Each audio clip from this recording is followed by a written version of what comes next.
Guten Morgen, meine Lieben. Es geht weiter mit Bible Study. Heute ist der 13. April 2026 Morgensession.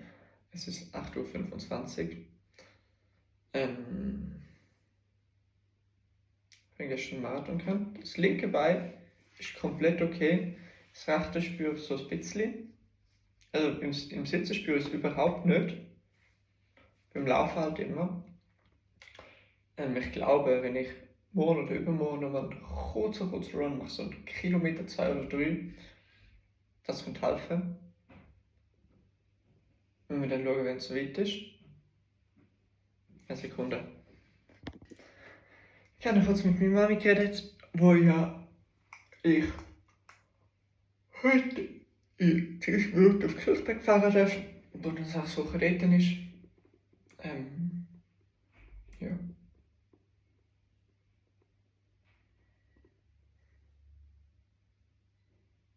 Ja, das kommt. So, gehen wir weiter. Bei 2 Chronicles 20:22. Give thanks to the Lord, his faithful love endures forever, is what after consulting the people, the king appointed singers to walk ahead of the army, singing the Lord and praising him for his holy splendor. This is what they sang. Give thanks to the Lord, his faithful love endures forever. And the prophet basically just told the king, okay, you're gonna win this war, just go there and stand there and do nothing, and the king is gonna, the Lord is gonna win this battle for you, and you won't even have to fight. At the very moment they began to sing and give praise, the Lord caused the armies of Ammon, Moab, Mount Seir to start fighting among themselves. The armies of Moab and Ammon turned against their allies from Mount Seir and killed every one of them. After they had destroyed the army of Seir, then began attacking each other. So when the army of Judah arrived at the lookout point in the wilderness, all they saw were dead bodies lying on the ground, as far as they could see.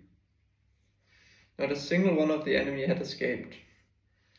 King Jehoshaphat and his men went out to gather the plunder. They found vast amounts of equipment, clothing, and other valuables, more than they could carry. There was so much plunder that it took them 3 days just to collect it all. On the 4th day they gathered in the Valley of Blessing, which got its name that day because the people praised and thanked the Lord there. It was still called the Valley of Blessing today. Then all the men returned to Jerusalem, with Jehoshaphat leading them, overjoyed that the Lord had given them victory over their enemies. They marched into Jerusalem to the music of harps, lyres, and trumpets, and they proceeded to the temple of the Lord. When all the surrounding kingdoms heard that the Lord himself had fought against the enemies of Israel, the fear of God came over them. So Jehoshaphat's kingdom was at peace, for his Lord had given him rest on every side. Summary of Jehoshaphat's reign. So Jehoshaphat ruled the land of Judah. He was 35 years old when he became king, and he reigned in Jerusalem 25 years. His mother was Azubah, the daughter of Shili. Jehoshaphat was a good king, following the ways of his father Asa.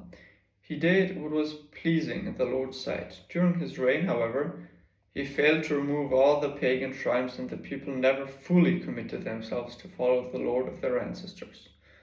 The rest of the events of Jehoshaphat's reign, from the beginning to end, are recorded in the record of Jehu, son of Hanani, which is included in the book of the Kings of Israel.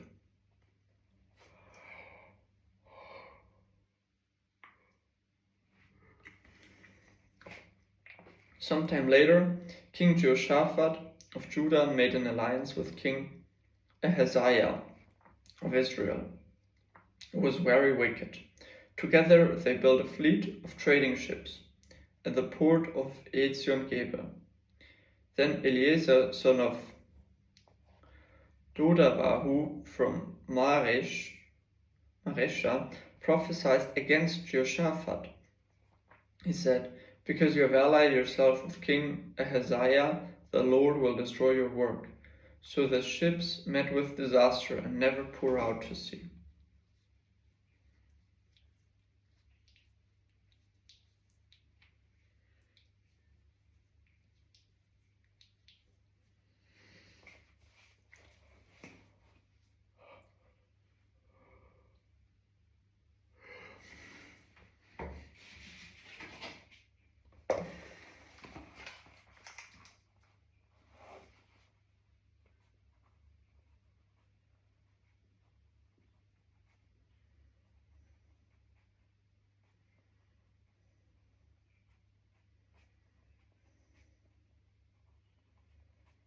I'm writing down powerful is a self-fulfilling prophecy.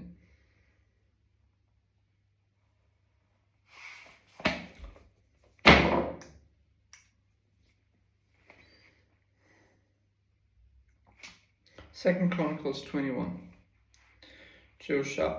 Jehoram rules in Judah. When Jehoshaphat died, he was buried with his ancestors in the city of David. Then his son Jehoram became the next king. Jehoram's brothers, the other sons of Jehoshaphat, were Azariah, Jehiel, Zechariah, Azariahu, Michael, and Shephatiah. All these were the sons of Jehoshaphat, king of Judah.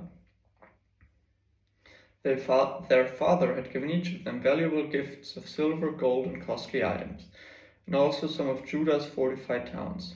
However, he designated Jehoram as the next king, because he was the oldest. But Jehoram had become solidly established as king. He killed all his brothers and some of the other leaders of Judah. Jehoram was 32 years old when he became king. He reigned in Jerusalem 8 years, but Jehoram followed the example of the king of Israel and was as wicked as King Ahab, for he married one of Ahab's daughters. So Jehoram did what was evil in the Lord's sight. But the Lord did not want to destroy David's dynasty, for he had made a covenant with David and promised that his descendants would continue to rule, shining like a lamp forever. During Jehoram's reign, the Edomitry revolted against Judah and crowned their own king. So Jehoram went out with his full army and all his chariots. The Edomites surrounded him and his chariot commanders, but he went out at night and attacked them under cover of darkness. Even so, Edom has been independent from Judah to this day. The town of Libnah also revolted about the same time. All this happened because Jehoram had abandoned the Lord, the God of his ancestors. He had built pagan shrines in the hill country of Judah and had led the people of Jerusalem and Judah to give themselves to pagan gods and to go astray. Then Elijah the prophet wrote Jehoram this letter. This is what the Lord, the God of your ancestor David, says. You have not followed the good example of your father, Jehoshaphat, or your grandfather, King Asa of Judah. Instead, you have been as evil as the kings of Israel. You have led the people of Jerusalem and Judah to worship idols, just as King Ahab did in Israel. And you have even killed your own brothers, men who were better than you. So now the Lord is about to strike you, your people, your children, your wives, and all that is yours with a heavy blow. You yourself will suffer with a severe intestinal disease that will get worse each day until your bowel comes out. Then the Lord stirred up the Philistines and Arabs who lived near the Ethiopians to attack Jehoram. They marched against Judah, broke down its defenses, and carried away everything of value in the royal palace, including the king's sons and his wives. Only his youngest son Ahaziah was spared. After this, the Lord struck Jehoram with an incurable intestinal disease. The disease grew worse and worse, and at the end of 2 years it caused his bowels to come out, and he died in agony. His people did not build a great funeral fire to honor him, as they had done for his ancestors. Jehoram was 32 years old when he became king, and he reigned in Jerusalem 8 years. No one was sorry when he died. They buried him in the city of David, but not in the royal cemetery. 2 Chronicles 22. Ahaziah rules in Judah. Then the people of Jerusalem made Ahaziah, Jehoram's youngest son, their next king. And since the marauding bands who came with the Arabs had killed all the older sons, so Ahaziah, son of Jehoram, reigned as king of Judah. Ahaziah was 22 years old when he became king, and he reigned in Jerusalem 1 year. His mother, Athaliah, a granddaughter of King Omri,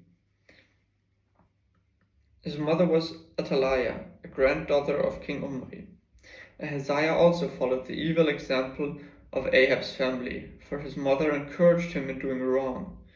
He did what was evil in the Lord's sight, just as Ahab's family had done.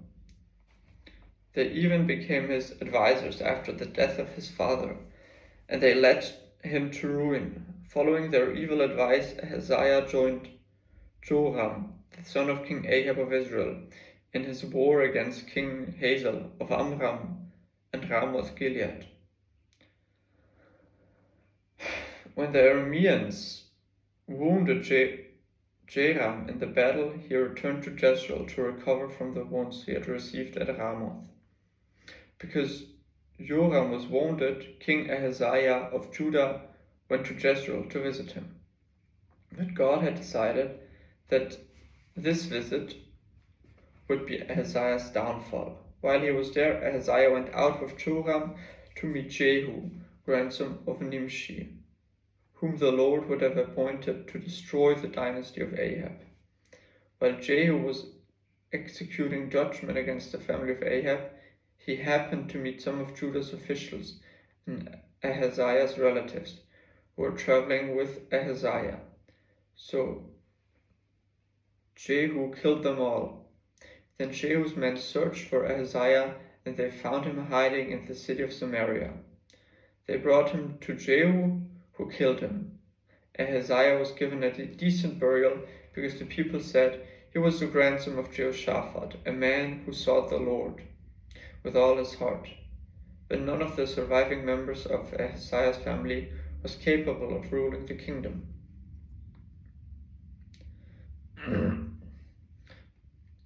Queen Athaliah rules in Judah.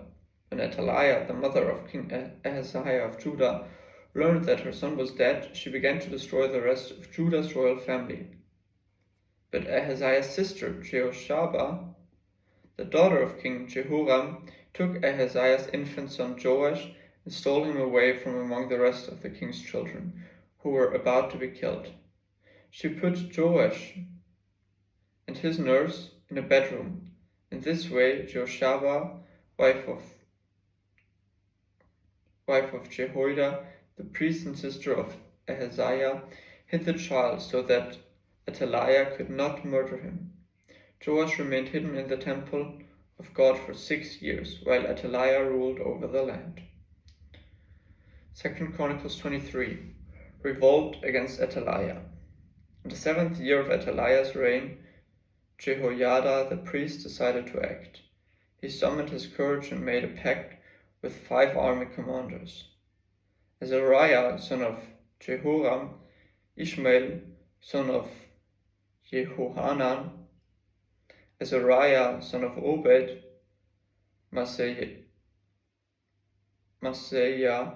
son of Adaiah, and Elishaphat, son of Zikri. These men traveled secretly throughout Judah and summoned the Levites, the clan leaders in all the towns to come to Jerusalem. They all gathered at the temple of God, where they made a solemn pact with Joash, the young king. Jehoiada said to them, Here is the king's son. The time has come for him to reign. The Lord has promised that a descendant of David will be our king. This is what you must do.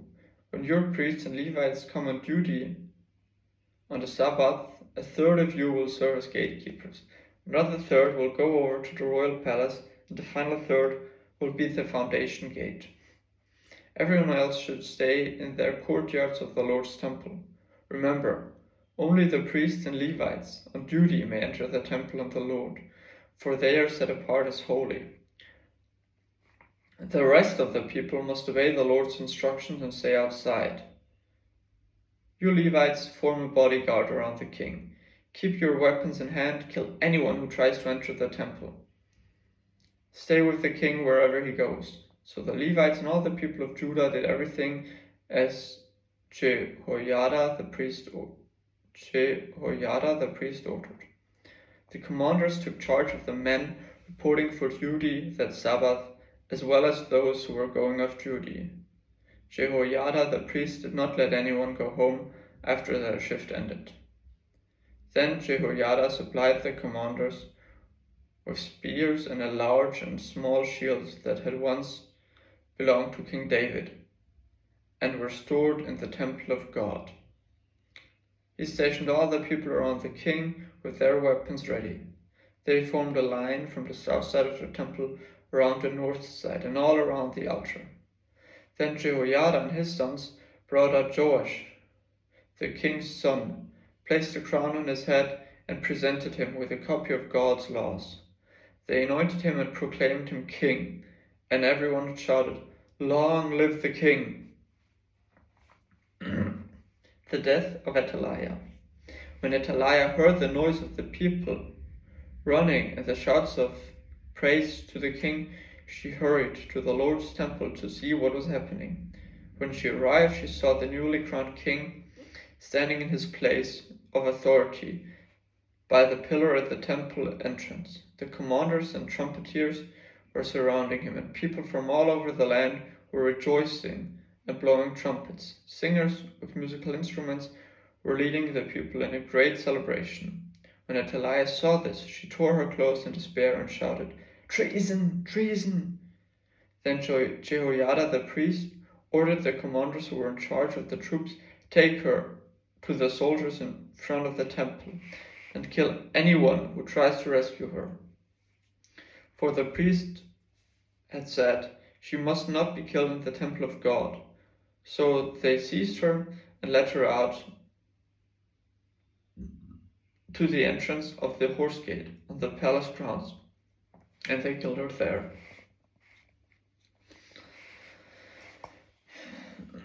Jehoiada's religious reforms. Then Jehoiada made a covenant between himself and the king and all the people that would be the Lord's people. And all the people went over to the temple of Baal and tore it down. They demolished the altars and smashed the idols, and they killed Mattan, the priest of Baal, in front of the altars. Jehoiada now put the priests and Levites in charge of the temple of the Lord, following all the directions given by David. He also commanded them to present burnt offerings to the Lord, as prescribed by the law of Moses, and to sing and rejoice as David had instructed. He also stationed gatekeepers at the gates of the Lord's temple, to keep out those who for any reason were ceremonially unclean. Then the commanders, nobles, rulers came from the temple of the Lord. They went through the upper gate into the royal palace, and they seated the king on the royal throne. So all the people of the land rejoiced, and the city was peaceful because Athaliah had been killed. Joash repairs the temple. Joash was 7 years old when he became king, and he reigned in Jerusalem 40 years. His mother was Zibiah from Beersheba. Joash did what was pleasing in the Lord's sight throughout the lifetime of Jehoiada the priest. Jehoiada chose 2 wives for Joash, and he had sons and daughters. At one point, Joash decided to repair and restore the temple of the Lord. He summoned the priests and Levites and gave them these instructions. Go to all the towns of Judah and collect their required annual offerings, so that we can repair the temple of God. Do not delay." The Levites didn't act immediately. So the king called for Jehoiada, the high priest, and asked him, "Why haven't you demanded that the Levites go out and collect the temple taxes from the towns of Judah and from Jerusalem?" Moses, the servant of the Lord,